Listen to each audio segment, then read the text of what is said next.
This is the IELTS listening test. You will hear a number of different recordings and you will have to answer questions on what you hear. There will be time for you to read the instructions and questions, and you will have a chance to check your work. All the recordings will be played once only. The test is in 4 parts.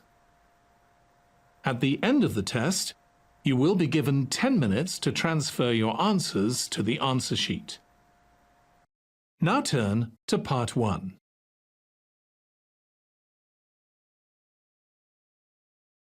Part 1.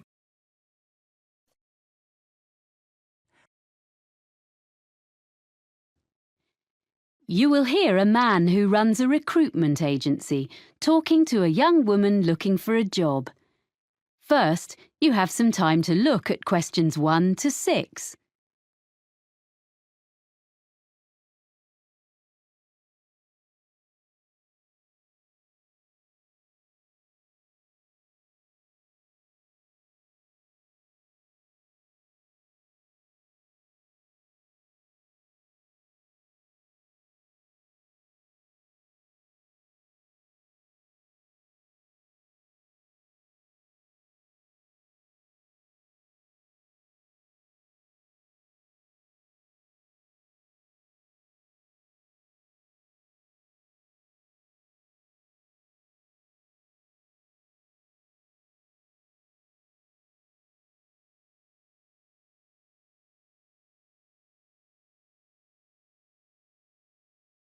Now we shall begin. You should answer the questions as you listen, because you will not hear the recording a second time. Listen carefully and answer questions 1 to 6. Hello, Edwina, is it? Have a seat. Yes, Edwina. Thanks. I'm looking for a job as a nanny. I like working with children. I talked to you yesterday. Oh, yes. Well, we covered most of the ground on the phone yesterday. I've got a form I need to complete for my records. So, you're Edwina Riley, and how should we contact you? Oh, by email. I check it regularly. What's the address? It's Edwina, like my name, then R-I, the first 2 letters of my surname, at worldnet.com. EDWINARI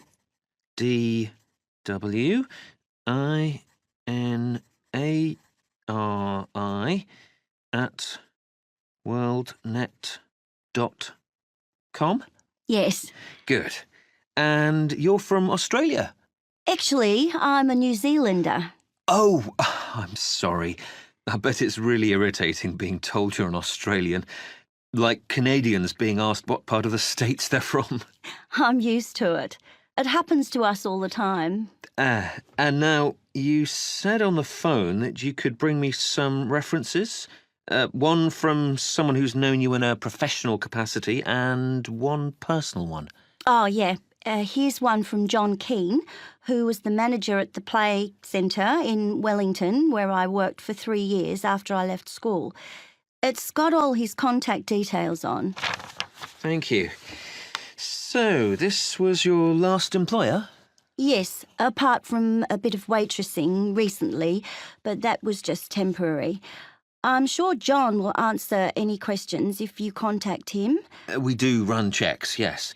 And a personal reference? Oh, you can contact the friend of my mother's I'm staying with here in London, Eileen Dorsini. She's a professor. She's known me all my life because she used to be our neighbour back home when she was a primary school teacher there. Now she's working here at the Institute of Education. Oh, good. I've got her contact details here for you. Thanks. I think I have some jobs to suit you. Oh, do you have any practical qualifications, by the way? Life-saving, music, anything? I've got an up-to-date first aid certificate. I did a course when I was working. That's good. First aid. Anything else? Well, I've got a driving licence, as I told you on the phone, but that's not special, you said. Almost everyone needs that, really. I've got a sailing qualification. It's the Certificate of Competence. So you're a yachtswoman? I love sailing. Well, I'll note you have a certificate. Before you hear the rest of the conversation, you have some time to look at questions 7 to 10.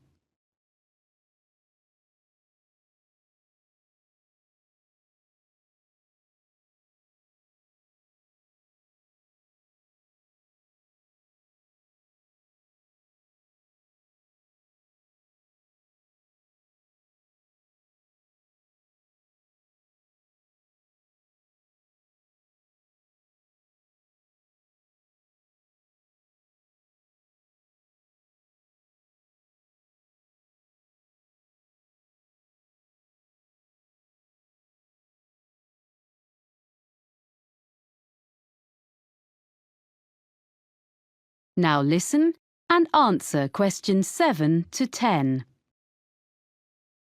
Now, as I mentioned yesterday, there are 3 families, and the job description is much the same for all of them, as I explained. There are a few other things you need to know. Anyway, the first family is here in London. Yes, I did make a few notes. London, that's the Bentons with 2 children? Yes, that's right. A girl of 3 and her brother, who's 8. The little boy has a quite serious food allergy. Did you learn about things like that on your course? Oh, well, I know what to do if someone has an allergic reaction. Good.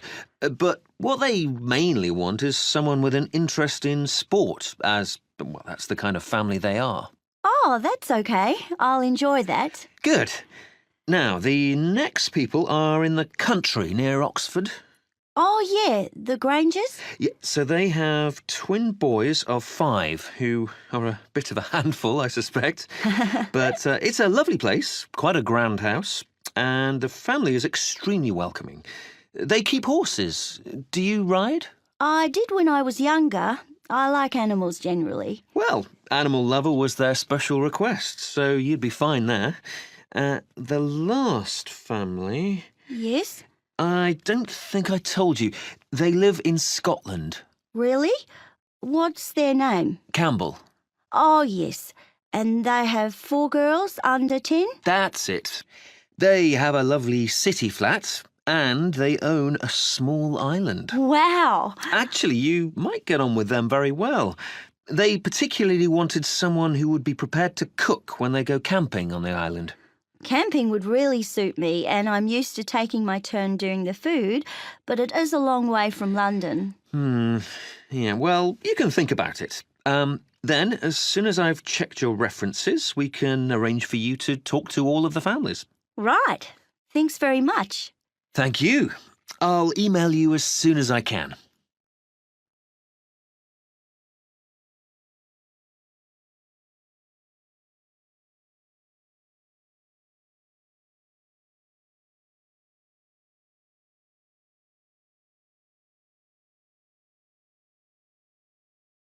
That is the end of part 1. You now have 1 minute to check your answers to part 1.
Part 2. Ladies and gentlemen, I'm very pleased to be able to welcome you to Cityscope, our lovely modern sports and leisure facility.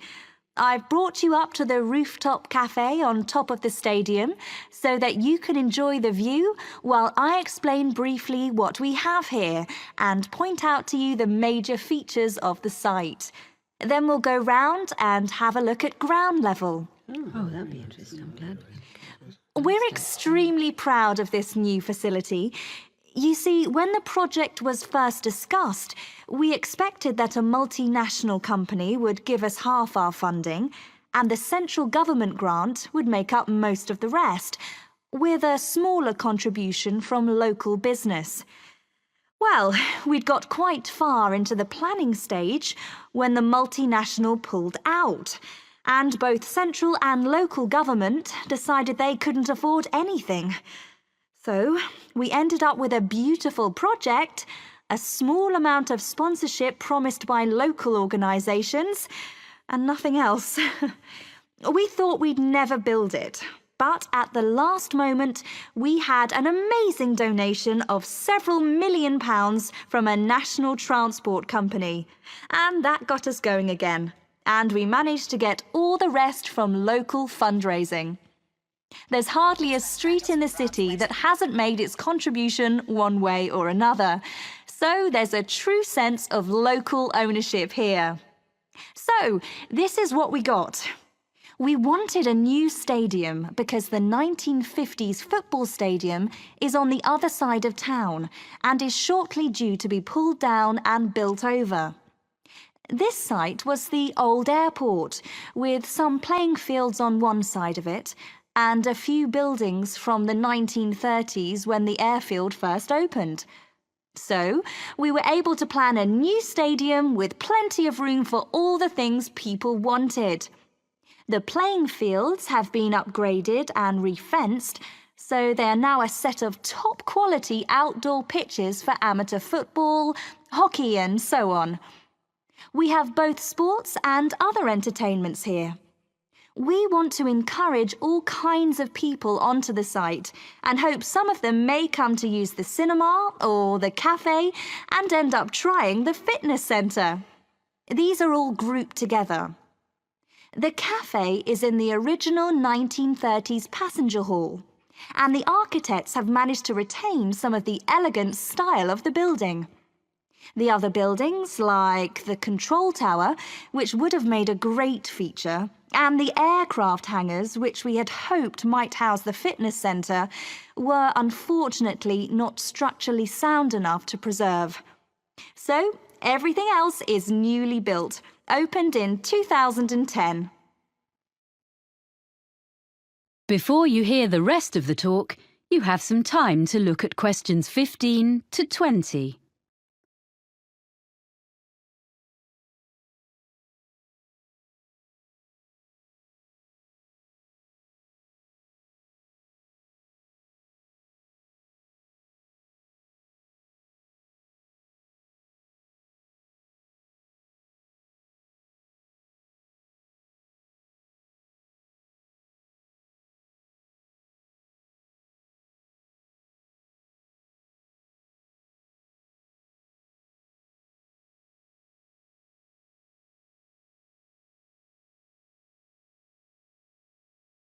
Now listen and answer questions 15 to 20. Right. Now, if you'd like to gather a little closer to the window, I'll point out the various buildings. We're at the highest point of the stadium here in the rooftop cafe, on the opposite side to the main entrance doors. On our left, you can see two buildings just beyond the end of the stadium. The closest one is the business centre, used for meetings and conferences and so on, which provides a good source of revenue for the upkeep of the sports facilities. And next to the business centre, the bigger building is the hotel, which is rented from us by an independent company. As you see, they are served by the perimeter road, which runs round 3/4 of the site. Now, coming round to the front of the building, immediately in front of the entrance, that circular open space at the end of the road is the transport hub. From here, there are buses and a monorail link to the free car park, about 10 minutes from here, but you can't see that. There's also a large secure cycle park. Oh, and disabled parking, of course. People find it's very convenient and it keeps the site virtually car-free. OK, now if you look as far as you can over to the right, beyond the buildings, you can see our outdoor pitches, which I mentioned earlier. Between the pitches and the entrance is a little kind of pedestrian plaza. Are you with me? OK, with the cinema in the building furthest away from us, next to the pitches. Then there's the 10-pin bowling between the cinema and the road. Near the far end of the perimeter road and between the mini roundabout and the pitches, there's our fitness centre with all kinds of equipment and a small pool and changing rooms for teams using the pitches. Then, joined onto the stadium, next to the entrance, is a range of small shops, which all specialise in sports equipment, clothes, shoes. They sell toys and so on as well, all that sort of thing. They seem to be doing well. As you see, the service road goes right round, but we keep the traffic and the pedestrians well apart. So it's all very relaxed round the plaza, popular with families. And just in front of the bowling is our lovely restaurant. You can see it from here. It's that building on the plaza between us and the bowling.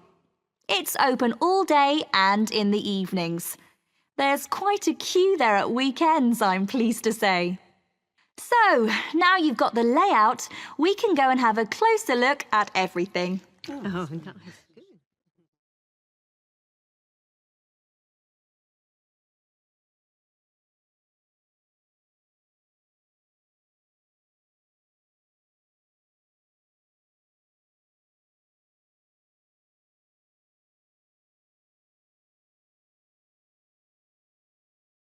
That is the end of part 2. You now have 30 seconds to check your answers to part 2.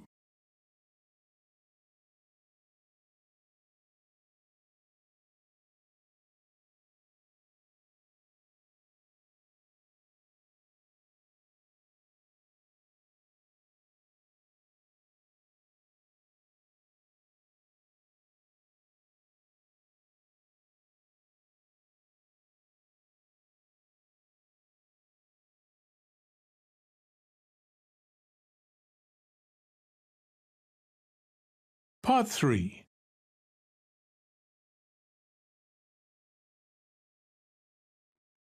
You will hear two people called Chloe and Ivan talking about a business studies course.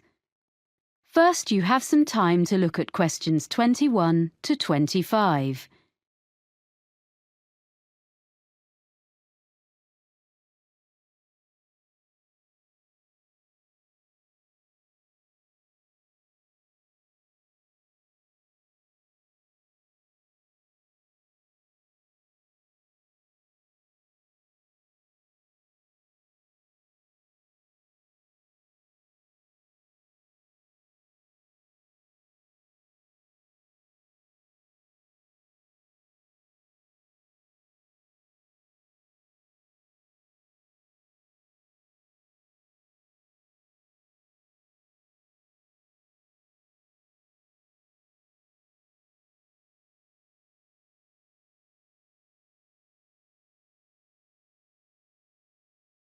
Now listen carefully and answer questions 21 to 25. Oh, hi, Ivan. Oh, hi, Chloe. I'm glad I bumped into you because I've been looking at this prospectus about courses at the university. I'm thinking of doing a business studies degree. Isn't that what you're doing? Yes, I'm about to start my 3rd year. I think you'd enjoy it. Is there something on the course that you're not sure about? Well, you know I've been working for a publisher for the last 4 years as a production assistant. That will be really valuable experience because a lot of people go to university straight from school and don't have that kind of background. Yeah, I know. And I'm used to dealing with figures and percentages and things, but it's been a while since I've sat down and put my ideas into an essay. I was never that good at it, and I'm not sure I can do it now. But you did okay at school, so I'm sure you'll soon get into it again. I was worried about different things when I started, like if I'd be able to use all the computer programs. But you only really need the basics. You have to do a lot of presentations, and I thought that would be hard. But we'd actually had such a lot of practice at school, it was fine. But did you find writing essays easy? It was okay, but I was hopeless at getting them in by the deadline. And I was always late for lectures, so I had to work hard at that, and I tend to be early now. It's good that you've sorted yourself out before you go and get a job, or you might not have it very long. I think the course looks really interesting. It is. And it also gave me the chance to spend 6 months working in a local business last year. That's not so important for me, unless I could go abroad to use my foreign languages. But that doesn't seem to be on offer, which is a shame. What really appeals to me, though, is the idea of being assessed throughout the year. I think that's a much more productive way of learning, instead of everything being decided in an exam at the end. It's good for people like you who are hard-working all year round. You'll be spending all your time in the library. They've just expanded it too. That's good. Well, yes and no. They've made the study area bigger, but it means they've taken some of the magazines and periodicals away. So I think it was better as it was. The university's expanding all the time, and there are lots of new courses coming next year. Well, that's great news, isn't it? It means the college will have a better reputation, as more people will hear about it. So that's good for us. I agree, but they really need to add more lecture rooms, as we often have lectures in tiny rooms. Well, you obviously think overall it's a good place to do a degree. I should probably go and have a look round. Well, it's holidays now, and there's not much going on there. Oh, so it's probably not worth going in now. But you could email my tutor. I know he'd be happy to answer any questions. I can give you his email address. I looked at quite a lot of other universities and read loads of prospectuses, but I thought this one was the best. Before you hear the rest of the conversation, you have some time to look at questions 26 to 30.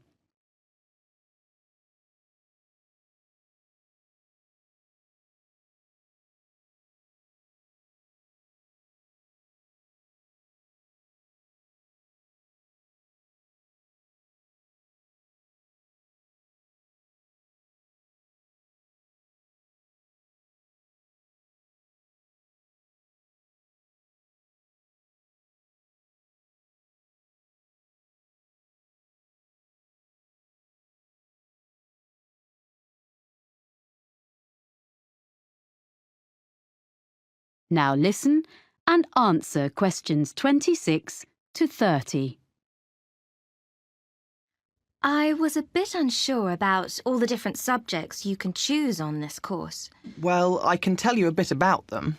There are some subjects you have to do, and some that you can choose.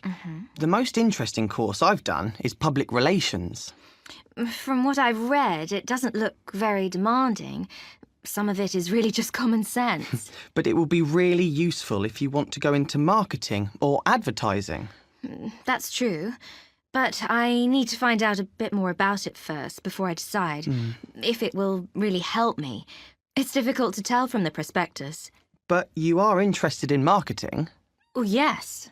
Well, you can choose a marketing course. I wasn't very impressed with that course, actually.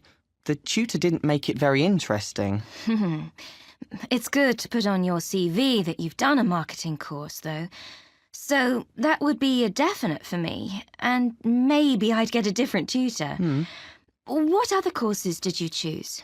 I'm doing taxation as I was thinking of training to be an accountant, but I'm not sure now. Oh, that will be a good option for me, because I enjoy working with figures. Although I don't want to be an accountant, it'll be good to have an understanding of taxation, especially if I ever run my own business. Then there's the most popular course, which is human resources, and a lot of people seem to get jobs in that field. My friend works in human resources, and she's really good at it. But I don't think I've got the right personality, so I'd give that one a miss. I'm more interested in how businesses actually work, the structure. That's a compulsory course, the structure of business. Oh. But you might find information systems helpful. Is that kind of computer programs? Some of it is, but also databases, project management, and other things. Oh, this sounds useful. But I'll have to look at some of the other possibilities first.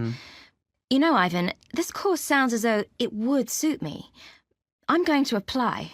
Great. If there's anything else you want to ask me, you've got my number. Thanks.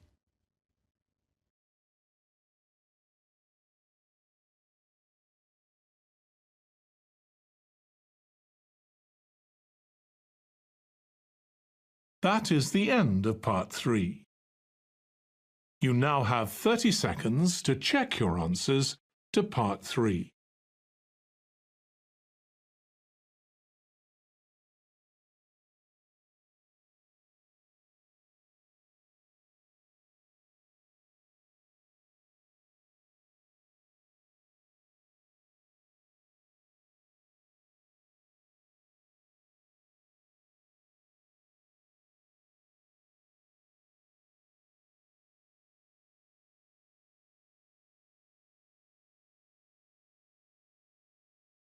Part 4.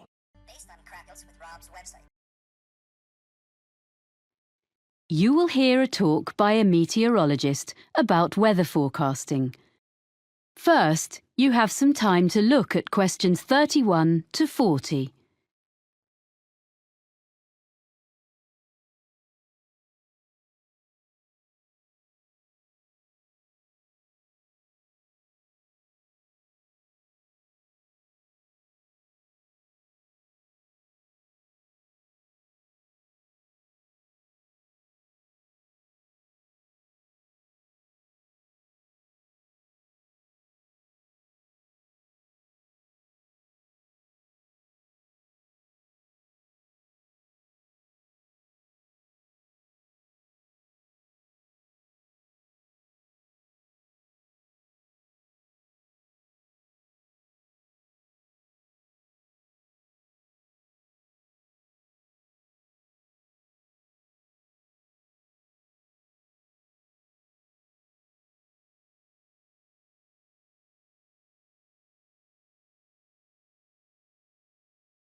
Now listen carefully and answer questions 31 to 40.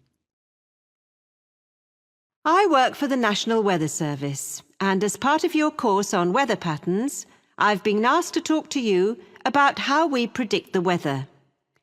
We're so used to switching on our TVs and getting an up-to-date weather forecast at any time of day or night that we probably forget that this level of sophistication has only been achieved in the last few decades, and weather forecasting is actually an ancient art. So I want to start by looking back into history. The earliest weather forecasts appeared in the 1500s in almanacs, which were lists of information produced every year. Their predictions relied heavily on making links between the weather and where the planets were in the sky on certain days. In addition, predictions were often based on information, like if the fourth night after a new moon was clear, good weather was expected to follow. But once basic weather instruments were invented, things slowly started to change. In the mid-15th century, a man called Nicholas Kuser, a German mathematician, designed a hygrometer which told people how much humidity there was in the air. To do this, Kuser put some sheep's wool on a set of scales and then monitored the change in the wool's weight according to the air conditions. A piece of equipment we all know and use is the thermometer. Changes in temperature couldn't really be measured until the Italian Galileo Galilei invented his thermometer in 1593. It wasn't like a modern-day thermometer because it had water inside it instead of mercury. In fact, it wasn't until 1714 that Gabriel Fahrenheit invented the first mercury thermometer. In 1643, another Italian, called Evangelista Torricelli, invented the first barometer, which measured atmospheric pressure. This was another big step forward in more accurate weather predicting. As time went on, during the 17th, 18th and 19th centuries, all these meteorological instruments were improved and developed, and people in different countries began to record measurements relating to their local weather. However, in those days it was very difficult to send records from one part of the world to another, so it wasn't possible for them to share their information until the electric telegraph became more widespread. This meant that weather observations could be sent on a regular basis to and from different countries. By the 1860s, therefore, weather forecasts were becoming more common and accurate because they were based on observations taken at the same time over a wide area. In 1863, France started publishing weather maps each day. This hadn't been done before, and other nations soon followed. So that was the start of national weather forecasting. And I'll now tell you how we at the National Weather Centre get the information we need to produce a forecast.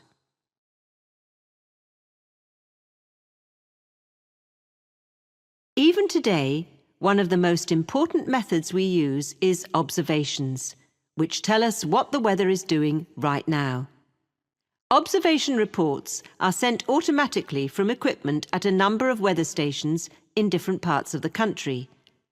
They are nearly all based at airports, although a few are in urban centres. The equipment senses temperature, humidity, pressure, and wind speed direction. Meteorologists also rely really heavily on satellites, which send images to our computer screens. What we see on our screens is bright colours. Orange represents dry air, and bright blue shows moisture levels in the atmosphere. The satellites are located 22,000 miles above the surface of the Earth, and it's amazing that despite that distance, it's possible for us to make out an individual cloud and follow it as it moves across the landscape. In addition to collecting data from the ground, we need to know what's happening in the upper levels of the atmosphere. So a couple of times a day, from many sites across the country, we send radio sondes into the air. A radio sonde is a box containing a package of equipment, and it hangs from a balloon which is filled with gas. Data is transmitted back to the weather station. Finally, radar. This was first used over 150 years ago and still is. New advances are being made all the time, and it is one method for detecting and monitoring the progress of hurricanes. Crucial information is shown by different colours representing speed and direction. Radar is also used by aircraft, of course. All this information from different sources is put into computer models, which are like massive computer programs. Sometimes they all give us the same story, and sometimes we have to use our own experience to decide which is showing the most accurate forecast, which we then pass on to you. So, I hope next time you watch the weather forecast, you'll think about how we meteorologists spend our time. And maybe I've persuaded some of you to study meteorology in more depth.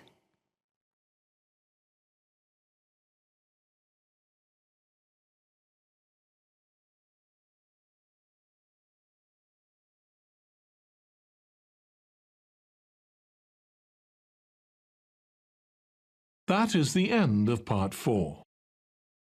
You now have 1 minute to check your answers to Part 4. That is the end of the listening test. In the IELTS test, you would now have 10 minutes to transfer your answers to the answer sheet.